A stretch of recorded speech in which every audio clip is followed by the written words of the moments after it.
अनंत कोटी ब्रह्मांड नायक महाराजाधिराज योगीराज परब्रह्म सच्चिदानंद भक्त प्रतिपालक शेगाव निवासी समर्थ सद्गुरू श्री गजानन महाराज की जय. नमस्कार. आपल्या गुरुस्तुती या चॅनलवर सगळ्यांचे स्वागत आहे. आपण आपले काही अनुभव असतील तर ते आम्हाला नक्की कळवा. ते आपण आपल्या चॅनलवर सांगू.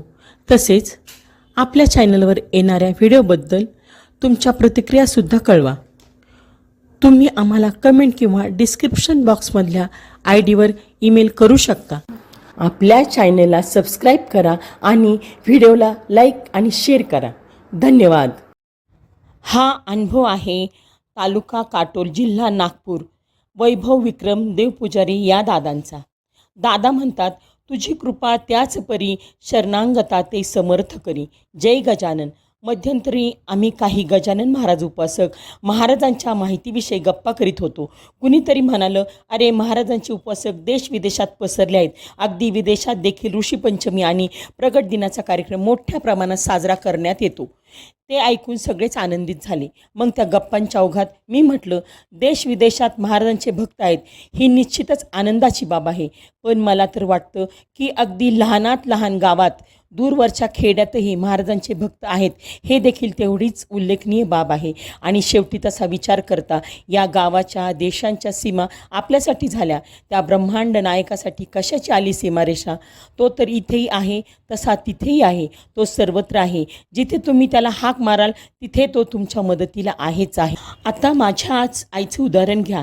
वर्धा जिल्ह्यातील तरोडा नामक अत्यंत लहान गावातील माझी आई तिच्या अगदी लहानपणापासून श्री गजानन महाराजांची भक्ती करीत असे. श्री गजानन विजय ग्रंथाचं पारायण करीत असे. लग्न होऊन ती नागपूर जिल्ह्यातील काटोल या तहसीलीच्या गावी आली. तेही गाव तेव्हा छोटंसं गाव होतं. तर तिला तिची सासू म्हणजे माझी आजी नित्यनेमाने गजानन महाराजांची भक्ती करणारीच मिळाली. इसवी सन 1983 सालची ही गोष्ट आहे. म्हणजे माझ्या जन्माच्या वेळची ही गोष्ट. अर्थात मला हे सर्व घरातील मोठ्या लोकांच्याकडून नंतर कळलं. विशेषतः माझी आत्या, ती मला नेहमी माझ्या जन्माच्या वेळची ही गोष्ट म्हणजेच गजानन महाराजांचा आलेला अनुभव रंगून सांगत असे. 1983 साली माझ्या वेळेस आईला दिवस होते. काटोल हे गाव तसं आजही काही फारसं प्रगत झालं आहे अशातली गोष्ट नाही. पण 1983 म्हणजे 30-35 वर्षापूर्वी तर काहीच सोयी नव्हत्या. एक सरकारी दवाखाना होता. पेशंटच्या तब्येतीत थोडे कॉम्प्लिकेशन झाले की 60-65 किलोमीटरवर थेट नागपूरला धाव घ्यावी लागायची. तेव्हा वाहतुकीची साधनंही मर्यादित होती. सिझेरियनची सोय अर्थातच नव्हती. मार्चचा पहिला आठवडा होता. महाराजांच्या प्रगट दिनाच्या आदल्या रात्रीची गोष्ट. आईचे दिवस भरत आलेले. वडील शेतीच्या कामासाठी बाहेर राहणार. घरी आई, आजी आणि आत्या म्हणजे मनुष्यबळाचा प्रश्न. आर्थिक स्थिती साधारण. अर्थातच आईला आणि आजीला एकच आधार आणि तो म्हणजे गजानन महाराज. त्या रात्री आईला पोटात कळा सुरू झाल्या आणि आई त्या वेदनांच्यामुळे कासावीस होऊन रडू लागली. आजीने याआधी बाळंतपण पाहिली होती. ती अनुभवी होती. पण हा अनुभव तिला वेगळाच वाटू लागला. आई प्रत्येक वेदनेसोबत आतुरतेने किंचाळत होती आणि तो आवाज आजी आणि आत्याच्या हृदयात कालवा करीत होता. रात्र बरीच झाली. आईचा आवाज आमच्या समोरच्या घरात ऐकू जाऊन तेथील सावल बंधू मदतीला धावून आले. आजी आर्ततेने गजानन महाराजांचा धावा करीत होती. आईला सरकारी दवाखान्यात नेलं तर कुणी तिथे डॉक्टरही उपलब्ध नाही.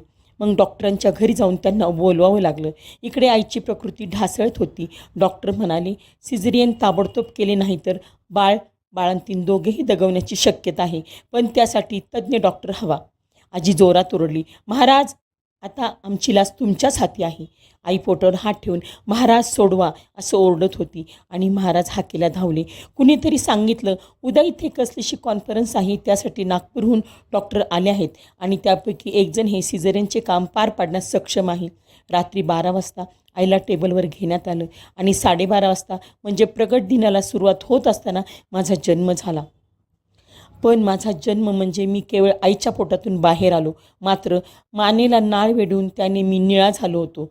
आईचा जीव वाचला होता, पण माझ्यात मात्र जीव आहे की नाही अशी संशयास्पद स्थिती होती. मी गेलो नव्हतो म्हणून मी जिवंत होतो. पूर्ण 3 दिवस निश्चित पडून होतो. आजी मला मांडीवर घेऊन त्या काळात महाराजांचा धावा करीत होती. 3 दिवसानंतर माझा रंग बदलला. मी नॉर्मल दिसायला लागलो. पण फक्त दिसायला नॉर्मल होतो. रडत नव्हतो. माझ्या तोंडून काहीही आवाज निघत नव्हता. कसंबसं चमच्याने दूध देऊन मला जिवंत ठेवलं जात होतं आणि प्रत्येक चमच्याच्या वेळी आजी म्हणत होती, गजानन महाराज याला सांभाळा, लेकरू जिवंत ठेवा, 1.25 महिन्याचा होईल तेव्हा तुमच्या चरणावर ठेवण्यासाठी घेऊन येईल. लेकरू मुक आहे की काय, जातंय की काय, अशा दडपणाखाली 1.25 महिना संपला आणि आजी, आई, बाबा व आत्या मला घेऊन श्री संत नगरी शेगाव येथे उपस्थित झाले. तेव्हाच्या मंदिर रचनेत मला घेऊन खाली उतरले. आईने आणि आजीने रडत रडत मला पुजाऱ्यांच्या हाती देऊन याला समाधी चरणावर ठेवा अशी विनंती केली. पुजाऱ्यांनी मला घेऊन चरणावर ठेवलं आणि मी रडलो. दवाखान्यात मुलाचं रडणं ऐकून लोकांना मूल झाल्याचं कळतं. मी झाल्याचं त्या दिवशी माझ्या आईला कळलं. तिथून मी पुढे रडलो, हसलो, बोललो, अगदी गायलोसुद्धा. महाराजांनी मला पुढील आयुष्यात सुरेल आवाज प्रदान केला. कदाचित ते म्हणाले, तुला आवाज दिला आहे, माझं भजन म्हणून दाखव. तेव्हा महाराजांनी माझा जीव वाचवला आणि पुढे एकदा मला जीवाच्या दुखण्यातून वाचवलं. इसवी सन 2010मध्ये माझी प्रकृती खूपच बिघडली. मी अंथरुणाला खिळलो. डॉक्टरांनी निदान केलं की मला पाठीच्या मणक्याचा क्षय झाला आहे. मला वर्धा येथील सावंगी मेघे आचार्य विनोबा भावे रुग्णालयात दाखल करण्यात आले. डॉक्टरांनी सांगितलं, मणक्याचं ऑपरेशन करून कमरेत रॉड टाकावं लागेल. मात्र सध्या यांची तब्येत इतकी नाजूक आहे की ऑपरेशन शक्य नाही. तेव्हा 6 महिने रेस्ट घेऊन औषधोपचारांनी याला प्रथम ऑपरेशन योग्य करून नंतर ऑपरेशन. तेही जर यशस्वी झालं तर ठीक, अन्यथा कमरेखालचा भाग लुळा होईल. म्हणजे मी असाही आणि तसाही मृत्यूच्या दारात उभा होतो. अंथरुणावर पडल्या पडल्या गजानन महाराजांचा आठव याविषयी माझ्याजवळ काहीच शिल्लक नव्हतं. त्यांना म्हटलं, महाराज मी गेलो तरी चालेल, मला तुमच्या चरणी जागा द्या, पण कमरेखालचा भाग लोळा पडलेला मला नको. तेवढे ऐका, वाचलो जगलो तर तुमच्या भक्तीत 4 गाणी गाईन, पण तब्येतीचं रडगाणं गाण्यासाठी जिवंत ठेवू नका. महाराजांनी ती प्रार्थना कबूल करून डॉक्टरांच्या हाताला यश दिलं. आज पाठीत रॉड आणि स्क्रू आहे, पण माझ्या हालचाली व्यवस्थित सुरू आहे. अगदी स्कूटर चालवण्यासाठी महाराजांनी मला सक्षम ठेवलं आहे. स्वतःचा चरितार्थ चालवण्यास योग्य ठेवले आहे. हा सगळा महाराजांचाच कृपा आशीर्वाद आहे. आजी आणि आईकडून चालत आलेली गजानन महाराजांची भक्ती पुढे सुरू राहावी हेच त्यांच्याजवळ नित्य मागणं आहे. माझ्या वाढदिवसाला पण त्याहीपेक्षा त्यांच्या प्रगट दिनाला यथाशक्ती अन्नदान करताना मनाला खरोखरच आनंद मिळतो आणि तो आनंद द्विगुणित होतो जेव्हा माझा मुलगा, मुलगी आणि त्यांची आई माझ्या सुरात सूर मिळून म्हणतात, श्री गजानन जय गजानन, श्री गजानन जय गजानन, गण गण गणात बोते, गण गण गणात बोते.